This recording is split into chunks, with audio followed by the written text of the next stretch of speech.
Oore mẹ́ta ní bẹ́nu Ramadan. Oore pọ̀ ju mẹ́ta yẹn lọ. Ṣùgbọ́n Nabi wa Muhammad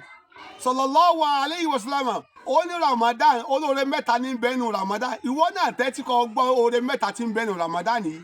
Ọ̀rọ̀ Ọlọ́run òdodo ni. Ọ̀rọ̀ ń sẹ́lá Nabi wa Muhammad sallallahu alayhi wa sallam. Oore ń bẹ́nu Ramadan fa. Bó ṣe wò mí yìí, ìwọ náà gbìyànjú láti fi sọwọ́ sọmọ làkejì rẹ̀. Kó share rẹ̀ kó dẹ̀ tó like kó dẹ̀ subscribe sórí page Imam Oluwakemi TV. Bó o dé ń ṣe báyìí nínú Ramadan, ọwọ́ tó máa tún wọ́n àwọn mọ̀lẹ́kà máa pẹ̀sán rílẹ̀ wọ́n pé ìyá alágbájá okú oríire o tún fi fídíò yóò tún fi sọwọ́ sọmọ làkejì rẹ̀. Ará ìlú ọba, ará Germany, ará Nàìjíríà, ará Abuja ṣẹ́jẹ̀ sí wọn. Oore pọ̀ nínú Ramadan ṣùgbọ́n Nabi wa Muhammad sallallahu alayhi wa sallam ó ní oore mẹ́ta ní bẹ́nu Ramadan.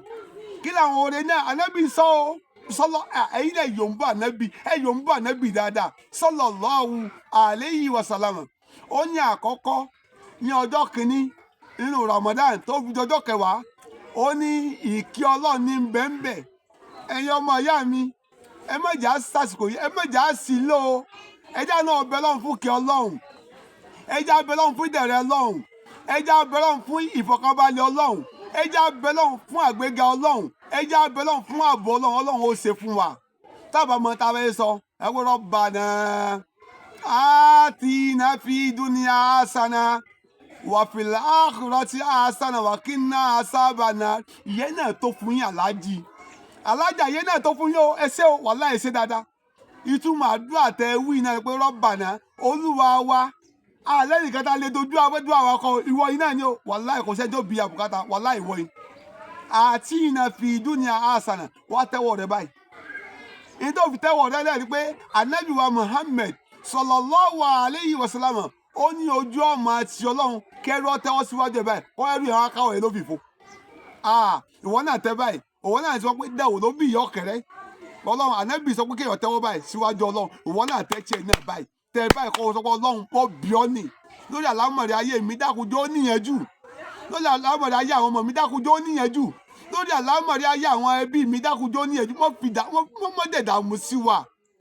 Rabbana Olúwa wa atina fi dunya hasana gbogbo tó jẹ mọ́ orí ayé ìkẹ́ dákun fi tèmi náà lọ rẹ̀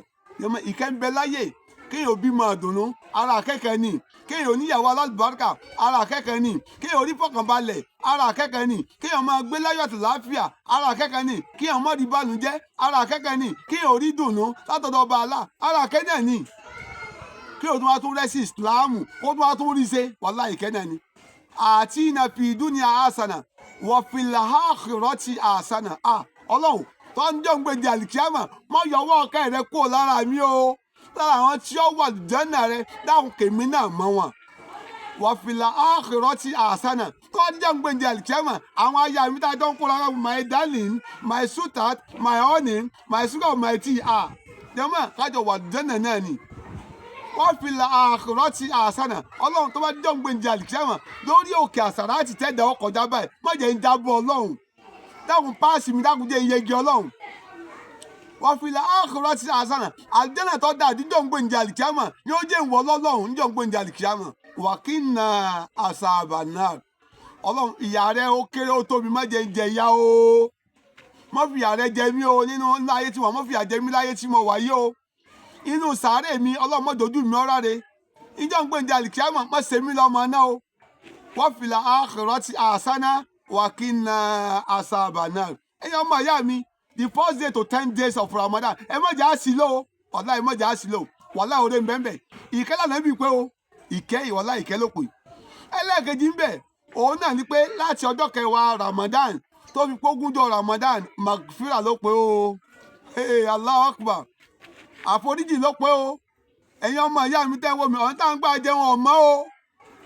ọ̀nà tá à ń gbà rówó ọ̀mọ́ o wọ́n náà yẹra rẹ wo kọjá bíyà rẹ wo wàláhì ọ̀nà tá à ń gbà rówó ọ̀mọ́ wàláhì mo fọlọ́ bá búra fọ àfihàn bá péréte díẹ̀ nu wa ẹjẹ́ ti dàrú. Lẹ́yìn Ànábì wa Muhammad sallallahu alayhi wa sallam ọkùnrin kan takú mọ́tàsí ọwọ́ ni ya Rabbi ya Rabbi ya Rabbi mo pọ̀ Olúwa mi dákun ṣàánú fún mi dákun gbàdúrà mi dákun bíyà bùkátà mi. Ọjọ́ kìíní ọjọ́ kẹta lọ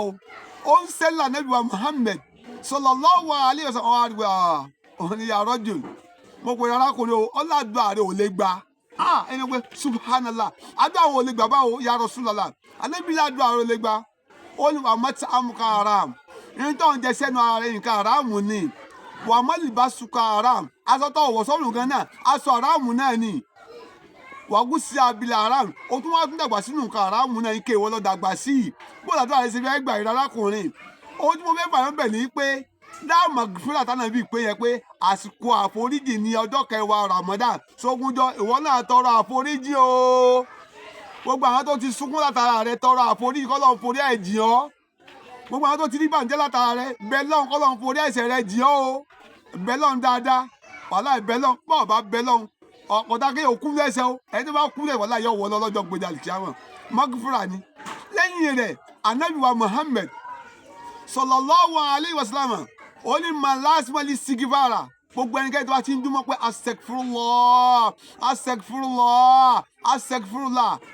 Ọlọ́run sọ̀rọ̀ mẹ́ta kan fún àkọ́kọ́ ní Ọlọ́run ṣe fún ni pé tó bá wà ní gbèkùn Ọlọ́run sì fara dẹ́ tó bá wà ní wàhálà kan Ọlọ́run fara dẹ́ o ó di méjì ẹlẹ́ẹ̀kẹta ń bẹ̀ ni pé wàyẹ̀ sùkú mi àìsùn àyàtà síbù Ọlọ́run á máa pèsè ìjẹ ẹ̀mú rẹ̀ yóò máa pèsè fún nírọ̀rùn ẹ̀yin tẹ̀ ń wò mí náà ẹ bàsìkò yìí náà tọrọ àforíjì alákẹ́tì ń bẹ́nu Ramadan lélẹ́yìí ẹ jọ mo fọlọ́run bá bẹ̀ yín ni ẹ má fi Ramadan ẹ má fi ṣeré mọ̀ ń bẹ̀ yín torí tọ́lọ́ ni ìdààmú ò ní jẹ́ tiwa ẹ já gbìyànjú ká lè bá rí dáadáa ṣe o ká lè bá rí ibi ire gúnlẹ̀ sí jọ̀ǹgbẹ́ dàlìkíámà ẹnì kẹta òun ni ànábì wa Adam aleyhi salatu wa salam nígbà tí dààmú dé bá ń dọ́kin náà ná wàhálà yìí pọ̀ Ọlọ́run ní ìrẹ́ Adam mo fẹ́ ṣèkìlọ̀ fún ọ o igi èso tó ń wò yìí má débẹ̀ o wàhálà àtẹkẹrẹ ọba àti sádà Ọlọ́run ní má débẹ̀ o ànábì Adam ọ̀gbọ́ èso tẹ́jẹ́ dọ́kin náà ná ọba dípẹ́ bàbá rẹ̀ níwò irú èwo lélẹ̀ àwùsùbíláì mẹ́sàn láti sánmà ọ̀run Ọlọ́run kọ́ mọ bọ̀ àti sánmà ayé nígbà tó bọ́ ti sánmà ayé bọ́ àti fẹsẹ̀ ọba bẹ̀ lọ́hùn òun náà tọrọ àforíjì òun lẹ́ni ànábì àkọ́tọ́kọ́ tọrọ àforíjì láyé àforíjì tó wá tọrọ yìí ìfanfà wá wáyé láàrin àwọn àfa pé táìmù gan Ọlọ́run gbà foríjì rẹ̀ ànábì wa Muhammad sallallahu alayhi wa sallam ọ̀hà ní ọjọ́ Jímọ̀ lẹ́yìn irun sọ̀láàtù làhásírì lànábì Ádámù kékeré Ọlọ́run ṣàforíjì fún ìyẹn gbogbo ẹ̀yin ọmọ ìyá mi tẹ́ ń wò mí ẹ má fọjọ́ Jímọ̀ ṣeré o ẹ má fọjọ́ Jímọ̀ ṣeré o lẹ́yìn irun àṣírí ẹ máa bẹ Ọlọ́run o pé Rabbana zalamna anfusana wa in lam taghfir lana wa tarhamna lanakunanna minal khasirin ó ní Ọlọ́run ọba mi Rabbana ìwọ lọ́ba tí mo lè pe ìlépe nìkan kan sọlámùnà àǹfùsánà èmi ànábì Ádámù tí mo jẹ́rù rẹ ó ṣàbòsí fẹ̀mí ara mi Ọlọ́run dákun forí ẹ̀ṣẹ̀ mi jì yín mí wàyí lẹ́mú tẹ̀kífì lánàá tó o bá forí ẹ̀ṣẹ̀ mi jì mí ńkọ́ wàtàrà hàmúná tó o tún wá tún lọ kẹ́mi ńkọ́ lánàkú nánà mílẹ̀lá àṣírí Ọlọ́run mo bí ọ́ ní o mo jẹ́ wà lẹ́yìn tí ó ṣòfò níjọ́ gbèjà àlìkìyámà ẹ̀yin ọmọ ìyá mi wọ́n náà mo fi ra ẹ̀ ṣeré o ìyàwó lé mami ẹ sì bẹ̀rù Ọlọ́run ẹ sì láǹfààní báyìí o lè mọ sàǹfààní ẹ mọ lọ́la o ẹ tọrọ àforíjì o dàdí ẹ̀yin náà tọrọ àforíjì ọjọ́ ń lọ díẹ̀díẹ̀ ìgbàdé yóò kú ẹnìkan ìgbàdé yóò kú ọ̀rọ̀ kalẹ̀ ẹ̀dọ́ sọ tí ò ní sọ mí mọ́ o ìrìnàjò kalẹ̀ ẹ̀dọ́ rìn tí ò ní rìn mí mọ́ àwẹ̀ kalẹ̀ ẹ̀dọ́ gbàdọ̀ mọ́ tí ò ní gbà mí mọ́ o ẹ já ṣe dáadáa o ẹ̀yin náà tọrọ àforíjì o ẹ̀yin náà gbọ́ tànà bí sọ pé man lazima di sigifara pósítọ àdìsí ẹ̀ lẹ́ẹ̀kan tẹ́pẹ́ yẹn tẹ́pẹ́ ọjà rẹ bá rí rúdurùdu tọ́ọ̀tà tó ń gbọ́ lọ́wọ́ máa ṣe gbọ́dọ̀ astaghfirullah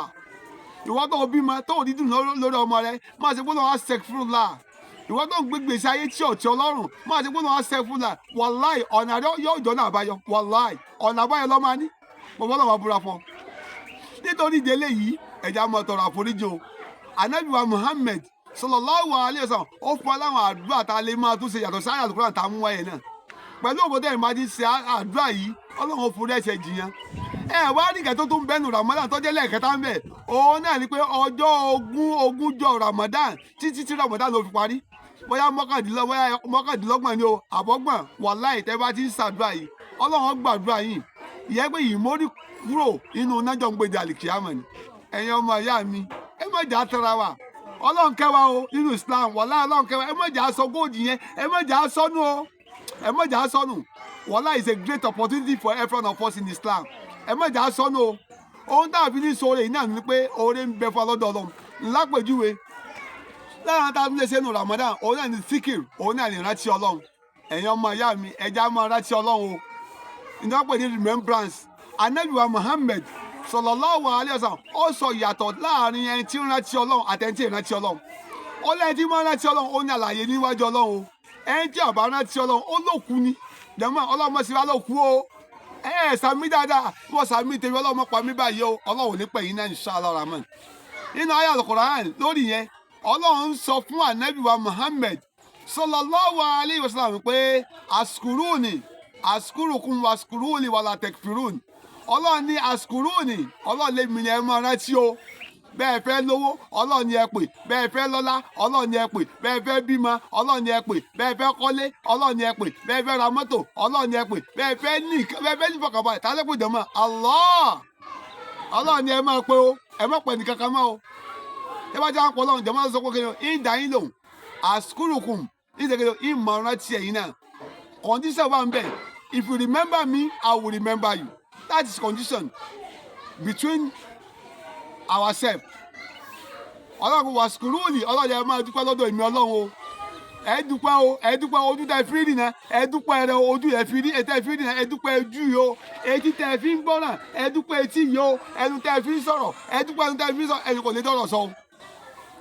Ọlọ́run gbóhùn rẹ̀ tẹ́yẹ́yẹ́ ni kò lè wí á kò lè wí bí ẹ ti lè gbọ́ tí wí jíjọ́ gbòǹdì àlìkíámà bí ó ti mọ̀ sí lè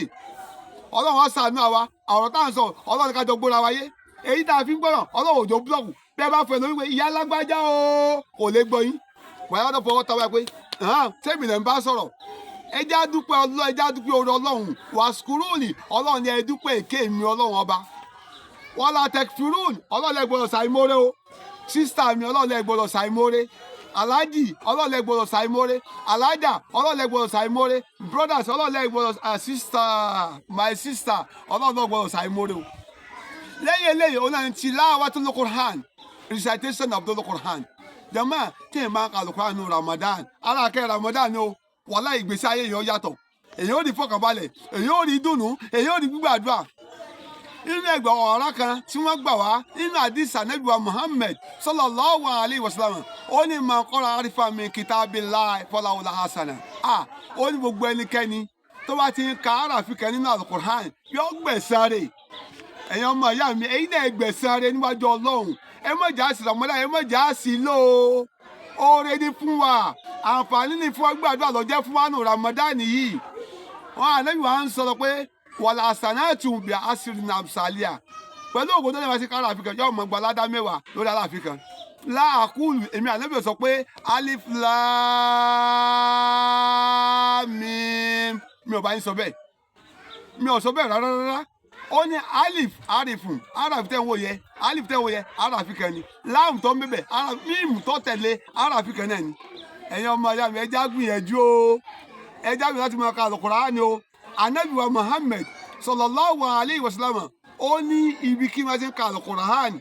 àmì àti ń sọ̀rọ̀ Ọlọ́run ó ní ansalallahu sakina wa rahma ó ní ìbùkún Ọlọ́run ayọ̀ Ọlọ́run yóò máa sọ̀kalẹ̀ sáàrin wọn o ẹ̀yin ọmọ ìyá mi ẹ jẹ́ ìbùkún Ọlọ́run sọ̀kalẹ̀ sáàrin tàwa náà inú Ramadan la wà yìí ẹ lọ tẹ̀sí ẹ lọ gbọ́rọ̀ Ọlọ́run ẹ lọ gbọ́ wá sí ọ̀rọ̀ Ọlọ́run jàmáà yóò sì wá lóore yóò sì wá láǹfààní iṣẹ́ Al-Qur'an tó ń ṣe Ànábì wa Muhammad sallallahu alaihi wasallam sọ pé Al-Qur'an nígbà tó lọ́run ròyìn ní Al-Qur'an Ọlọ́run ní shifa'un wa rahma ìwòsàn Al-Qur'an jẹ́ fún wa o wàláì bórí bá ń fọyàn bẹ́ẹ̀ bá ka Al-Qur'an wàláì orí fọyàn lọ mínú bá rẹ̀ náà pé stomach pain wàláì inú ló ṣe kí ni wàláì yọ lọ ṣèfáwù nìyẹn ọwọ́ pọ̀ lórí ìwòsàn lórí àwọn àrùn tí bá ń dà yẹn láàmú ẹlẹ́gẹ̀dẹ̀ wàrà àmọ́ òun náà ní kí ni o òun náà ní ìkẹ́ Ọlọ́run Al-Qur'an ìkẹ́ lọ́jẹ́ fún wa o wàláì bí ẹ̀rọ bá lówó lọ́dọ̀ láti ka Al-Qur'an wàláì owó òde fún ọ má sóògùn owó kan ògùn owó lòun kí ni jẹ́ ògùn owó ṣíọ wàláì kò sí ìlànà ògùn owó wàláì kò sí ògùn owó wàláì Al-Qur'an lẹ́lẹ́kẹ́ tẹ́ẹ̀fì rí dùnú Ọlọ́run Al-Qur'an lẹ́lẹ́kà tẹ́ẹ̀fì rí yọ̀nà Ọlọ́run Al-Qur'an lẹ́lẹ́kà tẹ́ẹ̀fì rí gbàdúrà Ọlọ́run Al-Qur'an lẹ́lẹ́kà tẹ́ẹ̀fì rí pé Ọlọ́run mo dúpẹ́ nínú ayé mi o alhamdulillah ẹ̀yin ọmọ ìyá mi ẹ má jà wòra wa ràn o Al-Qur'an oníṣẹ́ tó ṣe tí ń pọ̀ nínú ayé wa o wàláhì oníṣẹ́ tí ń ṣe pọ̀ nínú ayé wa o Ànábì náà jẹ́ ti sọ ń pa Al-Qur'an rẹpẹtẹ pé khairukum man ta'allama al-Qur'ana wa 'allamahu ẹni tó fi ń lóore jù nínú yín náà lẹ́ tó mọ̀ al-Qur'an tó ṣe kí ni tó fi ń kọ́ yẹn nínú Ramadan ìwọ náà pa àwọn ọmọ kékeré ládùúgbò pé wọ́n jáde ẹ máa ka Qur'an fún wọn ẹ bá ní ka Qur'an fún ẹ wá gbàdúrà tó lọ́wọ́ ṣẹlẹ̀ nínú ayé yín ẹ̀wọ́n náà ó rí bùkún Ọlọ́run jẹ́mọ́ ẹni tó lóore jù nínú yín náà ìmọ̀ téèyàn ní tẹ̀wá ti lè lílo ṣẹ́rò òdodo ẹ̀yin ọmọ ìyá mi mọ̀ ń bẹ̀ yín wọ̀dẹ̀ ẹ̀rọ yìí ẹ já gbìyànjú ó ká mójútó al-Qur'an wa èyí tó wá tẹ̀lé náà ni pé nawafil ara orí tó ń bẹ́nu Ramadan náà nìyẹn ìyẹn ni pé supplication prayer ẹja máa yan náfìlà orí ń bẹ́nu náfìlà yíyàn ìgbàdúrà ń bẹ́nu náfìlà yíyàn àlùbáríkà ń bẹ́nu náfìlà yíyàn téèyàn bá tilẹ̀ ń gbìyànjú tó bá yan náfìlà nínú gbóòórùn Ramadan wàláhì ẹ rí i pé ìgbésí ayé ẹni yọ yàtọ̀ nínú jíjẹ yọ yàtọ̀ níbi mímu yọ yàtọ̀ kò wá sí tọ́fẹ́ dáwọ́ tí ò ní ṣàṣeyọrí kò tí ì sì kan náà èrò àtẹ̀lé náà ní kí ni o àsọdàkọ̀ ó yẹ ká máa ṣe sàárà ká máa tọrẹ inú Ramadan tí Ramadan bá lọ tán náà Ọlọ́run lọ́ọ̀bì kankan sàárà làwọn ẹrú Ọlọ́run kan ṣe tí ó fi wà lùjánà ẹ̀yin náà wo obìnrin kan onínàbì ni aṣẹ́wó ni wàláì wọ́n ti kọ́lá pé yọ wọ náà Ọlọ́run tó ń gbé ní àlìkíyàmọ̀ ọ̀rọ̀ dàkà tí ń bọ̀ adáwọn ọgbẹ́ ti gbé ajá náà nínú àná Ọlọ́run ó sì dúró báyìí ó sì gbẹrun fájá náà ó ti gbẹrun fájá náà wàláì ànábì ní láti sin lọ alábìsẹ̀ kí ó dọ̀bà àdìjẹ́nà látara sàrà àṣìṣe nínú àdìsí ànábì wa Muhammad sallallahu alaihi wasallam ó ní àsọdákọ́ tó di fa olùbàlà ó ní kéèyàn máa ṣe sàrà ó ní yóò máa dínà àwọn oríṣiríṣi ìdààmú náà ayé ẹ̀dá ni ó ẹ̀yin ọmọ ìyá mi ẹ̀yin náà náwó sẹ́sìn Ọlọ́run aláàjì ẹ̀yin náà náwó aláàjì ẹ̀yin náà náwó bàbá olówó ogbó ìwọ owó gbogbo létọ̀ nǹkan ò lè mú kankan lọ ń bẹ̀ ò lè sun yàrá méjì papọ̀ ẹnjí ọ̀bọ ṣe wàhálà gbà tó ń ṣiṣẹ́ nú lábẹ́ mọ́tò ìyẹn ó jẹ wàhálà rẹ̀ ẹ náwó sójú ọ̀nà tọ́lọ̀ èyí tẹ́ ẹ bá náà wọ́n kọ́ ọ́lẹ̀ fún yín pé ẹ kú oríire ìwọ náà gbìyànjú bàbá yìí màmá yẹn náà gbìyànjú mọ́tò tẹ̀ ẹ̀rọ káàkiri ẹlẹ́ni náírà fún ẹ̀yin kẹ́ẹ̀gùn kì í ṣe pé àsọdàkọ̀ ẹ ṣe sàárà o lára àwọn tá a bùkátà lọ́wọ́ wa ṣùgbọ́n níparí ibẹ̀ ni pé anabi wa Muhammad sallallahu alayhi wa sallam ó láwọn mẹ́ta kan ń bẹ tí wọ́n á bẹ lọ́n báyìí Ọlọ́run gbàdúrà wọn straight ni wọ́n láwọn Ọlọ́run gbàdúrà Ọlọ́run ní dàdúrà yẹn tó padà ó lè ọmọ kí láwọn kan bẹ̀ náà ni pé alwalid ó ń lo bí ẹni ìwọ́n tó bá ló bí láyé mọ́kànsẹ̀ látara àwọn òbí rẹ o tí kò wá sí sukú nù wọn èyí tó kùnà síṣẹ́ la sí wọn ń bẹ o àwọn ìyá yìí tíráyé o ẹ wo ọjọ́ táwọn ìyá wa tí wọ́n ń lóyún wa kò rọrùn o ẹnìkan lọ bá nàbí wa Muhammad sallallahu alayhi wa sallam ó ní ya Rasulullah ayílà amal abdul anabi ọdún bá ti ń sọ̀rọ̀ tí ọ̀tọ̀ tó nìyẹn anabi sọ pé tálẹ́ kó anabi sọ pé umuka fẹ́ràn ìyá rẹ̀ lákọ̀ọ́kọ́ ó tún sọ pé man tààtó ni ó ní umuka man tààtó ni ó ní umuka anabi dákọ̀ yálẹ̀ mẹ́ta ọwọ́ dákọ̀ ọ̀bálẹ̀ ẹ wo wàhálà táwọn ìyá yẹn ṣe wàhálà yóò yí sí o wọ́n tó lóyún ẹlòmíì tó ní miscarriage tó ní bàjẹ́ mọ́ra oyún ẹlòmíì oyún kẹfà ló tó dúró miscarriage àkọ́kọ́ ìkejì ìkẹta ó fi tó dé ẹlẹ́ẹ̀karùn ìkẹfà tó lọ́ọ̀tọ̀ àwọn ọmọdé ìyá yẹn mọ́ gbàgbé ìyá rẹ o bàbá yìí náà sanwó skul rẹ torí kó lè bá wọn bá dẹ lẹ́sìn nínú ilé ẹ̀kọ́ ọ̀n já káàkiri kó lè bá rówó skul rẹ san anabi wa Muhammad sallallahu alaihi wasallam ó ládùúgbò àtàwọn òbí ìbáṣe ó ní automatic direct ni automatic prayer automatic answer ẹnì kejì òun náà ni àsọyìn òun náà láláwẹ̀ ẹ̀yin ọmọ ìyá mi láti dábàá fẹ́ sínú gbàdúrà wà nù Ramadan sẹ́ ẹ mọ̀jà sí lò àdúrà tó ọmọ ṣe ni pé Allahumma laka sumtu wa ala rizqika aftartu àdúrà tó ọmọ ṣe náà nù kí ni túmọ̀ àdúrà pé Allahumma olúwa mo bí ọ laka sumtu mo gbà àwẹ̀ Ramadan ìwọ ni mo gbà fún ìgbàfẹ́ nìkankan o ìgbà fún dáàdì mi ìgbà fún mọ́mì mi ìgbà fún ọ̀gá mi ìgbà fún ọmọ ẹsẹ̀ mi ìgbà fún láńlọ́ọ̀dù mi ìwọ ni mo gbà fún wàhálà rísíkì àtọ́tù wọn á bí ọlọ́ọ̀ba dákun wọn wá pèsè ìjẹun fún mi látọ̀dọ̀ ọ̀dọ̀ ọlọ́ọ̀ba pẹ̀lú ògùn tọ́lọ́run ọlọ́run ó pèsè ẹ̀ fún wa